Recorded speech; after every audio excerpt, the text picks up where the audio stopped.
الآية 93 من سورة النحل.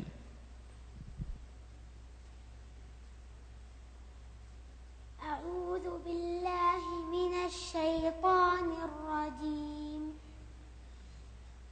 ولو شاء الله لجعلكم أمة واحدة ولكن يضل من يشاء ويهدي من يشاء ولتسألن عما كنتم تعملون.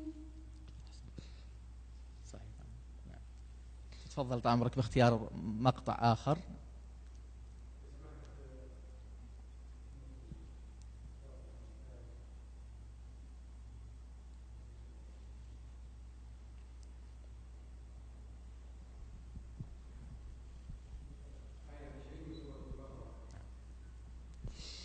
بسم الله الرحمن الرحيم.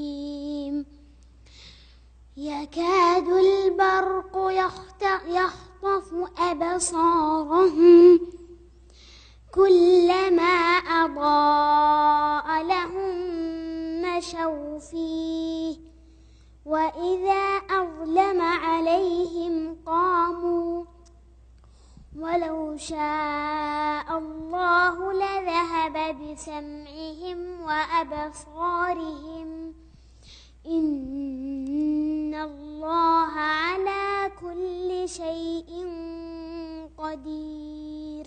ما شاء الله، أحسنت. نعم هي كذلك. سأختبر الآن الابن جهاد، وهو ممن من الله عز وجل عليه بحفظ القرآن كاملا مع فقده لنعمة البصر، وإن كان هو لا يقبل أن يقال عنه أنه فقد نعمة البصر، بل يرى أنه وفق لنعمة البصيرة، ولكنه دائما ما يقول عن نفسه فقدت النظر ولم أفقد البصر والبصيرة. فالله عز وجل حينما من عليه بهذه النعمة العظيمة لا شك أنه من عليه بمنحة كبرى. ابننا الكريم جهاد، نريدك أن تقرأ لنا من الآية 40 من سورة الأنعام. بسم الله الرحمن الرحيم.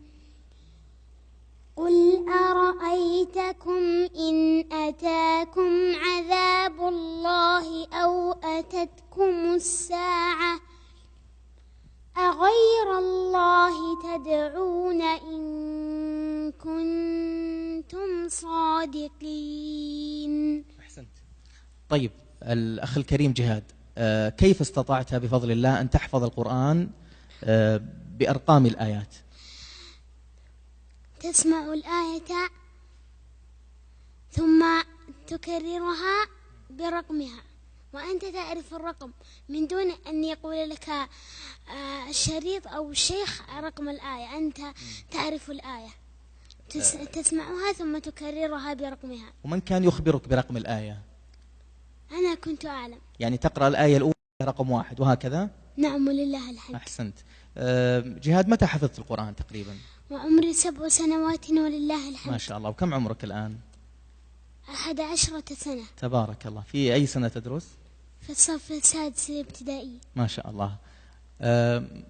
سمو الأمير، أصحاب الفضيلة، كنت مع الأخ الكريم جهاد قبل تقريبا كم شهر، وحدثني والده المبارك أنه كان عائد من سفر وخلدوا للراحة، يعني ناموا تقريبا الساعة 1 ليلا، فلما جاءت الساعة 3 أيقظ جهاد والده لأمر هام.